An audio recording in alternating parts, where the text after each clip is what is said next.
Hello, and welcome to Book Circle. I'm Earl Wyenberg. This time we'll continue with readings from The Thurber Carnival by James Thurber. The Macbeth Murder Mystery. It was a stupid mistake to make, said the American woman I had met in my hotel in the English Lake Country, but it was on the counter with the other Penguin books, the little sixpenny ones, with the paper covers, and I supposed, of course, it was a detective story. All the others were detective stories. I'd read all the others, so I bought this one without really looking at it carefully. You can imagine how mad I was when I found out it was Shakespeare. I murmured something sympathetically. I don't see why the Penguin Books people had to get out Shakespeare plays in the same size and everything as the detective stories, went on my companion. I think they have different colored jackets, I said. Well, I didn't notice that, she said. Anyway, I got real comfy in bed that night and all ready to read a good mystery story, and here I had The Tragedy of Macbeth, a book for high school students, like Ivanhoe. Or Lorna Doone, I said. Exactly, said the American lady. And I was just crazy for a good Agatha Christie or something. Hercule Poirot is my favorite detective. Is he the rabbity one? I asked. Oh no, said my crime fiction expert. He's the Belgian one. You're thinking of Mr. Pinkerton, the one that helps Inspector Bull. He's good too. Over her second cup of tea, my companion began to tell the plot of a detective story that had fooled her completely. It seems it was the old family doctor all the time. But I cut in on her. Tell me, I said, did you read Macbeth? I had to read it, she said. There wasn't a scrap of anything else to read in the whole room. Did you like it? I asked. No, I did not, she said decisively. In the first place, I don't think for a moment that Macbeth did it. I looked at her blankly. Did what? I asked. I don't think for a moment that he killed the king, she said. I don't think the Macbeth woman was mixed up in it either. You suspect them most, of course, but those are the ones that never are guilty, or shouldn't be anyway. I'm afraid, I began, but don't you see, said the American lady, it would spoil everything if you could figure out right away who did it. Shakespeare was too smart for that. I've read that people never have figured out Hamlet, so it isn't likely Shakespeare would have made Macbeth as simple as it seems. I thought this over while I filled my pipe. Who do you suspect? I asked suddenly. Macduff, she said promptly. Good God, I whispered softly. Oh, Macduff did it all right, said the murder specialist. Hercule Poirot would have got him easily. How did you figure it out? I demanded. Well, she said, I didn't right away. At first I suspected Banquo, and then of course he was the second person killed. That was good right there, in part. The person you suspect of the first murder should always be the second victim. Is that so? I murmured. Oh, yes, said my informant. They have to keep surprising you. Well, after the second murder, I didn't know who the killer was for a while. How about Malcolm and Donalbain, the king's sons? I asked. As I remember it, they fled right after the first murder. That looks suspicious. Too suspicious, said the American lady. Much too suspicious. When they flee, they're never guilty. You can count on that. I believe, I said, I'll have a brandy, and I summoned the waiter. My companion leaned toward me, her eyes bright, her teacup quivering. Do you know who discovered Duncan's body? She demanded. I said I was sorry, but I had forgotten. Macduff discovers it, she said, slipping into the historical present. Then he comes running downstairs and shouts, Confusion has broken open the Lord's anointed temple, and sacrilegious murder has made his masterpiece, and on like that. The good lady tapped me on the knee. All that stuff was rehearsed, she said. You wouldn't say a lot of stuff like that offhand, would you, if you had found a body? She fixed me with a glistening eye. I began. You're right, she said. You wouldn't, unless you had practiced in advance. My God, there's a body in here, is what an innocent man would say. She sat back with a confident glare. I thought for a while. But what do you make of the third murderer? I asked. You know, the third murderer has puzzled Macbeth scholars for 300 years. That's because they never thought of Macduff, said the American lady. It was Macduff, I'm certain. You couldn't have one of the victims murdered by two ordinary thugs. The murderer always has to be somebody important. But what about the banquet scene? I asked after a moment. How do you account for Macbeth's guilty actions there when Banquo's ghost came in and sat in his chair? The lady leaned forward and tapped me on the knee again. There wasn't any ghost, she said. A big, strong man like that doesn't go around seeing ghosts, especially in a brightly lighted banquet hall with dozens of people around. Macbeth was shielding someone. Who was he shielding? I asked. Mrs. Macbeth, of course, she said. He thought she did it and he was going to take the rap himself. The husband always does that when the wife is suspected. But what, I demanded, about the sleepwalking scene then? The same thing, only the other way around, she said, my companion. This time she was shielding him. She wasn't asleep at all. Do you remember where it says, enter Lady Macbeth with a taper? Yes, I said. Well, people who walk in their sleep never carry lights, said my fellow traveler. They have a second sight. Did you ever hear of a sleepwalker carrying a light? No, I said. I never did. Well, then she wasn't asleep. She was acting guilty to shield Macbeth. I think, I said, I'll have another brandy. And I called the waiter. When he brought it, I drank it rapidly and rose to go. I believe, I said, that you have got hold of something. Would you lend me that Macbeth? I'd like to look it over tonight. I don't feel somehow as if I'd ever really read it. I'll get it for you, she said, but you'll find out that I am right.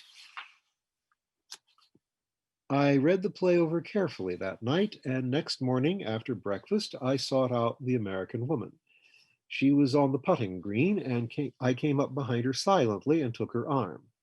She gave an exclamation. Could I see you alone? I asked in a low voice. She nodded cautiously and followed me to a secluded spot. You found out something? She breathed. I found out, I said triumphantly, the name of the murderer. You mean it wasn't Macduff? She said. Macduff is as innocent of those murders, as I said, as Macbeth and the Macbeth woman. I opened the copy of the play, which I had with me, and turned to Act 2, Scene 2. Here, I said, you will see where Lady Macbeth says, I laid their daggers ready. He could not miss 'em. Had he not resembled my father as he slept, I had done it. Do you see? No, said the American woman bluntly, I don't. But it's simple, I exclaimed. I wonder I didn't see it years ago. The reason Duncan resembled Lady Macbeth's father as he slept is that it actually was her father. Good God, breathed my companion softly. Lady Macbeth's father killed the king, I said, and hearing someone coming, thrust the body under the bed and crawled into the bed himself. But, said the lady, you can't have a murderer who only appears in the story once. You can't have that. I know that, I said, and I turned to Act 2, Scene 4. It says here, enter Ross with an old man. Now, that old man is never identified, but it is my contention he was old Mr. Macbeth, whose ambition it was to make his daughter queen. There you have your motive. But even then, cried the American lady, he's still a minor character. Not, I said gleefully, when you realize he is also one of the weird sisters in disguise. You mean one of the three witches? Precisely, I said. Listen to this speech of the old man's. On Tuesday last, a falcon towered in her pride of place, was by a mousing owl hawked at and killed. What does that sound like? It sounds like the way the three witches talk, said my companion reluctantly. Precisely, I said again. Well, said the American woman, maybe you're right, but I'm sure I am, I said. And do you know what I'm going to do now? No, she said. What? Buy a copy of Hamlet, I said, and solve that. My companion's eyes brightened. Then, she said, you don't think Hamlet did it? I am, I said, absolutely positive he didn't. But who, she demanded, do you suspect? I looked at her cryptically. Everybody, I said, and disappeared into a small grove of trees as silently as I had come.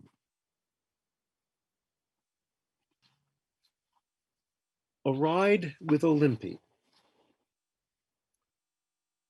Olympy Semetov called me monsieur because I was the master of the Villa Tamisière and he was the gardener, the Russian husband of the French caretaker Maria. I called him monsieur too because I could never learn to call any man Olympy and because there was a wistful air of ancien regime about him. He drank Benedictine with me and smoked my cigarettes. He also, as you will see, drove my car. We conversed in French, a language alien to both of us, but more alien to me than to him. He said gauche for both right and left when he was upset, but when I was upset, I was capable of flights that put the French people on their guard, wide-eyed and wary. Once, for instance, when I cut my wrist on a piece of glass, I ran into the lobby of a hotel shouting in French, "I am sick with a knife!" Olympy would have known what to say, except that it would have been his left wrist in any case, but he wouldn't have shouted. His words ran softly together and sounded something like the burbling of water over stones. Often I did not know what he was talking about. Rarely did he know what I was talking about. There was a misty, far-away quality to this relationship in French of Russia and Ohio. The fact that the accident Olympia and I were involved in fell short of catastrophe was, in view of everything, something of a miracle. Olympia and Maria came with the villa my wife and I rented on Cap d'Antibes. Maria was a deep-bosomed, large-waisted woman, as persistently pleasant as Riviera weather in a good season. No mistral ever blew in the even climate of her temperament. She must have been more than 45, but she was as strong as a root. Once, when I had trouble getting a tough cork out of a wine bottle, she took hold and whisked it out as if it had been a maidenhair fern. On Sundays, her son came over from barracks in Antibes, and we all had a glass of white Bordeaux together, sometimes the Semetsovs' wine, sometimes our own. Her son was 18 and a member of the 6th Regiment of the Chasseurs d'Alpin, a tall, somber boy, handsome in his uniform and cape. He was an enfant du premier lit, as the French say. Maria had made her first bed with a sergeant of the army who was cordonnier for his regiment during the war and seems somehow to have laid by quite a little money. After the war, the sergeant shoemaker resigned from the army, put his money in investments of some profoundly mysterious nature in Indochina, and lost it all. Il est mort, Marie told us, de chagrin. Grief over his ill fortune brought on a decline. The chagrin, Maria said, finally reached his brain, and he died at the age of 38. Maria had to sell their house to pay the taxes and go to work. Olympy Semetsov, Maria's second husband, was shy, not very tall, and wore a beard. In his working clothes, you didn't notice much more than that. When he was dressed for Sunday, he wore a fine double-breasted jacket, you observed that his mouth was sensitive, his eyes attractively sad, and that he wore his shyness with a certain air. He worked in a boat factory over near Caen. Maria said that he was a spécialiste de bateau. Odd jobs about the villa grounds he did on his off days. It was scarcely light when he got up in the morning, for he had to be at work at 7. It was almost dark when he got home. He was paid an incredibly small amount for what he did at the factory, and a handful of sous each month for what he did about the grounds. When I gave him 100 francs for some work he had done for me in the house, he could repair anything from a drain to a watch, he said, "Oh, monsieur, c'est trop." "Mais non, monsieur," I said, "ce n'est pas beaucoup." He took it finally after an exchange of bows and compliments. The elderly wife of the Frenchman from whom we rented the villa told us, in a dark whisper, that Olympy was a white Russian and that there was perhaps a petit mystère about him, but we figured that as her own fanciful bourgeois alarm. Maria did not make a mystery out of her husband. There was the revolution. Most of Olympy's brothers and sisters were killed. One knew how that was, and he escaped. He was, of course, in exile and must not go back. If she knew just who he was in Russia and what he had done, she didn't make it very clear. He was in Russia and he escaped. She had married him 13 years before. Et puis voilà. It would have been nice to believe that there was the blood of the czars in Olympy, but if there was anything to the ancient legend that all the stray members of the imperial house took easily and naturally to driving a taxi, that let Olympy out. He was not a born chauffeur, as I found out the day I came back from our automobile ride on foot, and unhappily for Maria, alone. Olympy Semetsov rode to and from his work in one of those bastard agglomerations of wheels, motor, and superstructure that one only saw in France. It looked at first glance like the cockpit of a cracked up plane. Then you saw that there were 2 wheels in front and a single wheel in back. Except for the engine, which Maria said was a Morgan motor, and the wheels and tires, it was handmade. Olympy's boss at the boat factory had made most of it, but Olympy himself had put on the fenders, which were made of some kind of wood. The strange canopy that served as a top was Maria's proud handiwork. It seemed to have been made of canvas and kitchen aprons. The thing had a right-hand drive. When the conducteur was in his seat, he was very low to the ground. You had to bend down to talk to him. There was a small space beside the driver in which another person could sit or crouch. The whole affair was not much larger than an overturned cabinet Victrola. It got bouncingly underway with all the racket of a dogfight, and in full swing was capable of perhaps 30 miles an hour. The contraption had cost Olympy 3,000 francs, or about $100. He had driven it for 3 years and was hand in glove with its mysterious mechanism. The gadgets on the dash and on the floorboard, which he pulled or pushed to make the thing go, seemed to include fire tongs, spoons, and doorknobs. Maria miraculously managed to squeeze into the seat beside the driver in an emergency, but I could understand why she didn't want to drive to the Nice Carnival in the Morgan. It was because she didn't that I suggested Olympy should take her over one day in my Ford sedan. Maria had given us to understand that her mari could drive any car. He could be a chauffeur if he wanted to, a bon chauffeur. All I would have to do, voyez-vous, was to take Olympy for a turn around the Cap so that he would get the hang of the big car. Thus it was that one day after lunch, we set off. Half a mile out of Antibes on the shore road, I stopped the car and changed places with Olympy, letting the engine run. Leaning forward, he took a tense grip on a steering wheel much larger than he was used to and too far away from him. I could see that he was nervous. He put his foot on the clutch tentatively and said, "Embrayage?" He had me there. My knowledge of French automotive terms is inadequate and volatile. I was forced to say I didn't know. I couldn't remember the word for clutch in any of the three languages, French, Italian, and German, in which it was given in my motorist's guide, which was back at the villa. Somehow, embrayage didn't sound right for clutch. It is, though. I knew it wouldn't do any good for an American writer to explain in French to a Russian boat specialist the purpose of that particular pedal's service. Furthermore, I really didn't know. I compromised by putting my left foot on the brake. Frien, I said. Ah, said Olympy unhappily. This method of indicating what something might be by demonstrating what it wasn't had a disturbing effect. I shifted my foot to the accelerator, or rather pointed my toe at it, and suddenly the word for that, even the French for gasoline, left me. I was growing a little nervous myself. Benzina, I said in Italian, finally. Ah, said Olympy. Whereas we had been one remove from reality to begin with, we were now two, or perhaps three removes. A polyglot approach to the fine precision of a gas engine is roundabout and dangerous. We both lost a little confidence in each other. I suppose we should have given up right then, but we didn't. Olympy decided the extra pedal was the embrayage, shifted into a low from neutral, and the next thing I knew, we were making a series of short forward bounces like a rabbit leaping out of a wheat field to see where it is. This form of locomotion takes a lot out of a man and car. The engine complained in loud rhythmic whines. Then Olympy somehow got his left foot on the starter, and there was a familiar undertone of protest.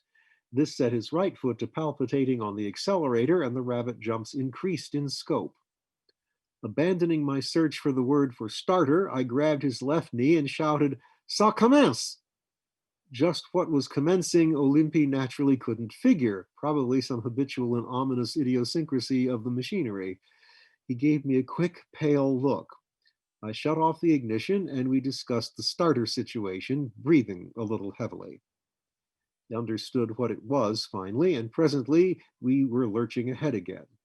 Olympy holding her in low gear like a wrestler in a clinch, afraid to risk shifting into second.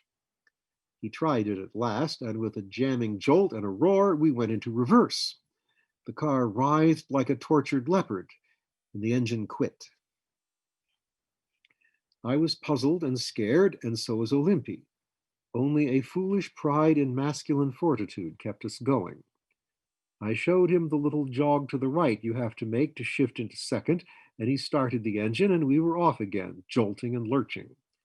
He made the shift finally with a noise like lightning striking a foundry, and veered swoopingly to the right.